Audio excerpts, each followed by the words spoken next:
คันเป็นแนวนี้นี่คันเป็นแนวนี้เศรษฐกิจของประเทศขยายตัวขึ้นประชาชนผู้ประกอบการเสียอากรภาษีให้รัฐย่างเอาใจใส่จ้างเอาใจใส่รายรับเข้างบประมาณศูนย์กลางรัฐบาลน้อยหนึ่งก็แสดงว่ารัฐบาลเขานี่เริ่มถูกลง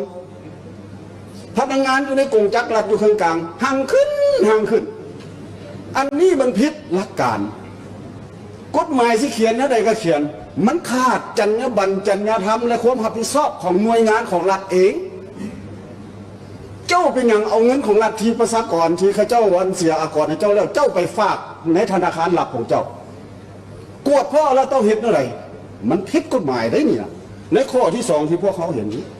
อันนี้แหละอันประเทศชาติที่ล่มจมย้อนว่าพนักงานอยู่ในกองจักรขั้นกลางนี้หัวกันเฮ็ดปัญหาดังกล่าวนี้เฮ็ดให้เงินบ่เข้าสู่รัฐและพวกเขาเลยว่าเศรษฐกิจลาวถดถอยข้าพเจ้ายังว่าผิดละผู้ใดเข้าใจยังสิผิดไปเบิ่งแน่ด่านสากลแต่ละด่านมีชีวิตชีวาที่สุดในการขนสินค้าออกดูที่อยู่นครหลวงนี่กันก็บ่แม่นแนวนั้นเองเบิ่งบูพื้นฐานการผลิตเขาฟื้นฟันทั้งเว้นทั้งคืนรถส่งสินค้าตลอด24ชั่วโมงอยู่นครหลวงนี่จัดยั่งยืนจะแจ้งว่าเศรษฐกิจพวกเขาบ่ถดถอยจะแก้อะไรข้าพเจ้าคือบ้าการแก้นี่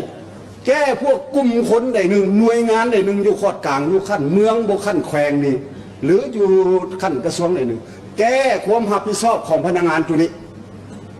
ต้องบังคับใช้กฎหมายว่าด้วยรัฐกร